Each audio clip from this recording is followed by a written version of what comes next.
Hello friends, this is Bhumika from Atmiya Institute of Technology and Science for Diploma Studies, Rajkot. In today's session, I will explain variable length arguments in user-defined function in PHP. Let us start with what is variable length arguments in UDF.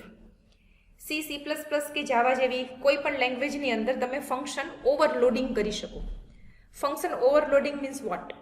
કે તમે same નામના functions બનાવી શકો જેની અંદર number of argument અને type of argument છે એ different હોય. જેમ કે તમે કોઈ એક એવું સમ ફંક્શન બનાવી શકો જેમાં તમે બે ઇન્ટીજર આર્ગ્યુમેન્ટ પાસ કરી છે. તમે બીજું સમ નામનું સેમ નામનું ફંક્શન બનાવી શકો જેની અંદર એક ઇન્ટીજર આર્ગ્યુમેન્ટ છે અને એક ફ્લોટ આર્ગ્યુમેન્ટ છે. એટલે આવી રીતે જ્યારે સેમ નામથી તમે મલ્ટિપલ ફંક્શન્સ ક્રિએટ કર્યા હોય જેની અંદર નંબર ઓફ આર્ગ્યુમેન્ટ અને ટાઈપ ઓફ આર્ગ્યુમેન્ટ અલગ હોય ત્યારે તેને ફંક્શન ઓવરલોડિંગ કહેવાય, જે આપણે C++, જાવા જેવી લેંગ્વેજના પ્રોગ્રામ્સની અંદર કરતા હોઈએ છીએ. PHPની અંદર તમે એવું ફંક્શન બનાવી શકો કે જેની અંદર ગમે તેટલી આર્ગ્યુમેન્ટ્સ હોય તે સેમ ફંક્શન છે એ અપ્લાય કરી શકો. જેમ કે કોઈ એક એવું કોમન ફંક્શન બનાવી શકો કે જે 2 આર્ગ્યુમેન્ટ્સ માટે પણ વર્ક કરે, 3 માટે પણ વર્ક કરે અને મોર ધેન 3 આર્ગ્યુમેન્ટ્સ માટે પણ વર્ક કરે, જેને કહેવાય variable length arguments. So it is possible to create a function in PHP in which how many number of arguments will be passed in the function will be decided at the runtime. એટલે જો તમે ફંક્શનને 2 argument માટે call કરશો તો same function call થશે અને એને જ 5 આર્ગ્યુમેન્ટ માટે કોલ કરશો તો પણ સેમ ફંક્શન કોલ થશે. એટલે આ ફેસિલિટી PHPની અંદર છે જેને વેરિયેબલ લેન્થ આર્ગ્યુમેન્ટ્સ કહેવાય.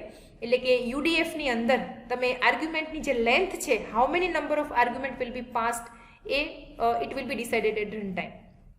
So there are 2 inbuilt functions are provided by PHP. The very first is func_num_args. It will return the total number of arguments passed in the function. જ્યારે તમે કોઈ પણ ફંક્શનને વિથ 2 આર્ગ્યુમેન્ટ્સ કોલ કરશો તો આ જે ફંક્શન છે એ 2 નંબર રિટર્ન કરશે. એટલે જેટલી આર્ગ્યુમેન્ટ તમે ફંક્શનને કોલ કરવા ટાઈમે પાસ કરી હોય એ જે નંબર છે એ આ ફંક્શનથી રિટર્ન થશે. Now second function is func_get_args. It will return an array of individual arguments passed in the function. હવે તમે કોઈ પણ ફંક્શન છે એ 2 આર્ગ્યુમેન્ટ માટે કોલ કર્યું છે તો એ જે ઇન્ડિવિજ્યુઅલ 2 આર્ગ્યુમેન્ટ્સ છે એ તમારે જોઈતી હોય તો એ તમને આ ફંક્શનથી મળી શકશે જે એરેના ફોર્મની અંદર રિટર્ન કરશે અને એ એરેમાંથી તમે એક આર્ગ્યુમેન્ટને રિટ્રાઈવ કરી શકશો. નાઉ this is the simple example જેની અંદર મેં આ વેરિયેબલ લેન્થ આર્ગ્યુમેન્ટનો યુઝ કર્યો છે. ફોર એક્ઝામ્પલ અહીંયા એક ડિસ્પ્લે ફંક્શન બનાવેલું છે. એ ફંક્શનની અંદર મેં આ ફંક્શનનો યુઝ કર્યો છે func_num_args અને ત્યાર પછી બીજા ફંક્શનનો યુઝ કર્યો છે get_args અને ત્યાર પછી લૂપથી વેલ્યુઝને પ્રિન્ટ કરાવેલી છે. હવે જ્યારે હું આ ડિસ્પ્લે ફંક્શનને કોલ કરું છું ફર્સ્ટ ટાઈમ ત્યારે હું એને 3 આર્ગ્યુમેન્ટ્સની સાથે કોલ કરું છું અને આર્ગ્યુમેન્ટ્સની ટાઈપ પણ અલગ અલગ હોઈ શકે, કોઈ પણ ટાઈપ હોઈ શકે. જ્યારે હું ફંક્શનને ફર્સ્ટ ટાઈમ કોલ કરું છું વિથ 3 આર્ગ્યુમેન્ટ્સ અને ત્યારે આ ફંક્શન જ્યારે ફર્સ્ટ ટાઈમ કોલ થશે ત્યારે અહીંયા func_num_args વેલ્યુ રિટર્ન કરશે 3, બિકોઝ તમે 3 આર્ગ્યુમેન્ટ સાથે આ ફંક્શનને કોલ કર્યું છે.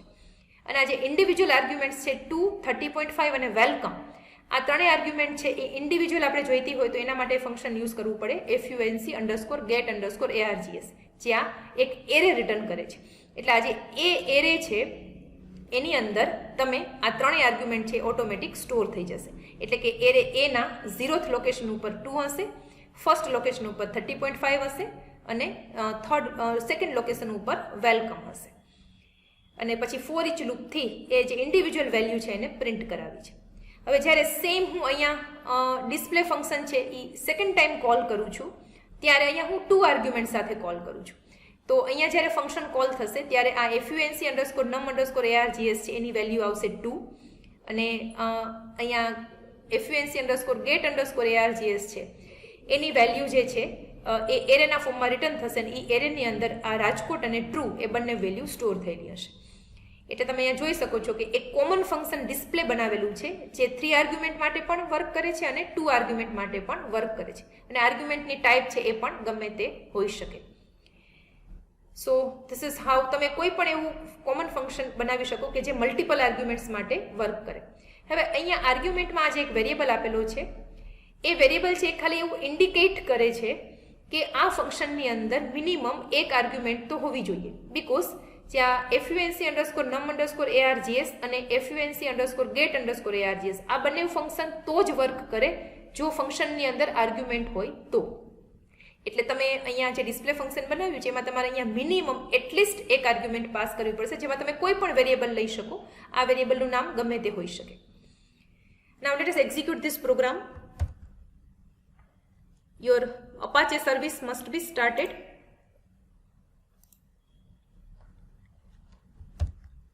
Now open your htdocs folder in XAMPP htdocs.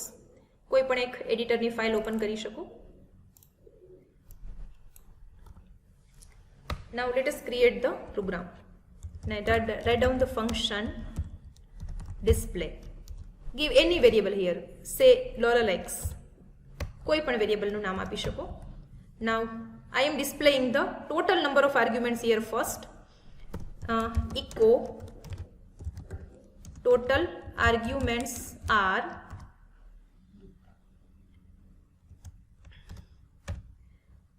func_num_args. Now get the values of individual argument into array A, func_get_args. Now print the values using the for each loop. $a is $i. Echo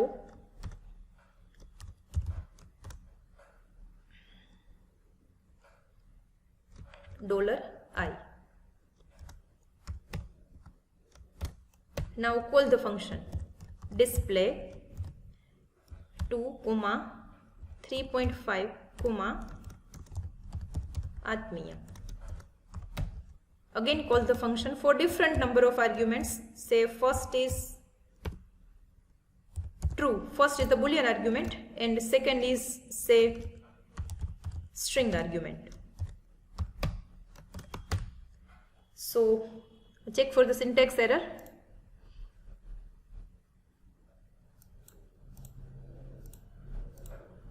So first time I am calling the function for 3 different types of argument, and second time I am calling the same function for 2 different types of argument. Now let us save the program in htdocs. Variable length .php. Now open your browser, write down localhost variable length.php. So here you can see the output. First time જ્યારે function call થાય છે ત્યારે આપણે arguments pass કરી છે 3 arguments. So here total number of arguments are 3. Then individual arguments છે 2, 3.5 અને આત્મીય એ આપણને અહીંયા મળે છે. અને સેકન્ડ ટાઈમ જે આવે છે ટોટલ નંબર ઓફ આર્ગ્યુમેન્ટ્સ, અહીંયા આપણે એક વખત ઇકો કરાવી દઈએ, ઇકો બ્રેક.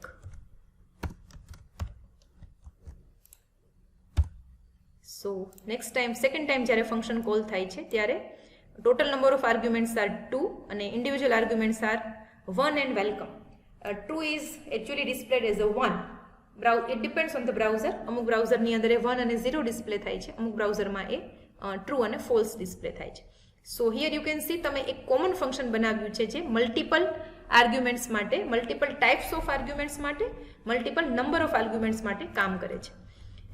ફોર એક્ઝામ્પલ આપણે હવે અહીંયા કોઈ એક એવું કોમન ફંક્શન બનાવી શકીએ, જેમ કે તમે સમ ફંક્શનને જનરલી ઓવરલોડ કરતા હો તો આપણે અહીંયા એક એવું સમ ફંક્શન બનાવી શકીએ કે જે અલગ અલગ ટાઈપની અને અલગ નંબરની આર્ગ્યુમેન્ટ્સને એડ કરીને આપે, જેમ કે $x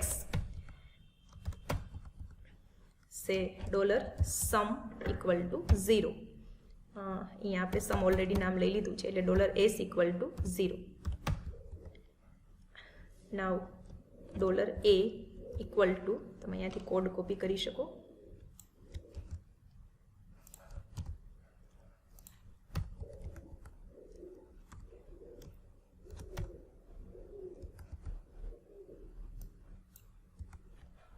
$s equal to $s plus $i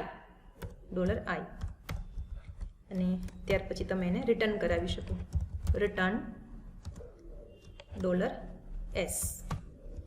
તો આપણે અહીંયા એક આ ફંક્શન ડિક્લેર કર્યું છે જેની અંદર આ સમ ફંક્શન છે, જેની અંદર જેટલી પણ આર્ગ્યુમેન્ટ પાસ કરેલી હશે બધાનું એડિશન કરીને આપશે.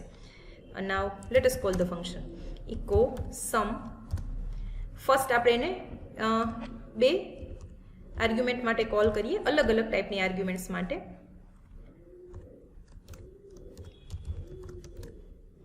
અને ત્યાર પછી આપણે અગેન એને 3 આર્ગ્યુમેન્ટ્સ માટે કોલ કરીએ, comma 4.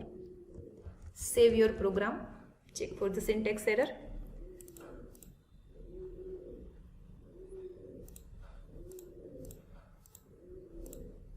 Let us execute the program. Save your program and refresh your page. So here you can see the output. આપણે બ્રેક એડ કરી દઈએ.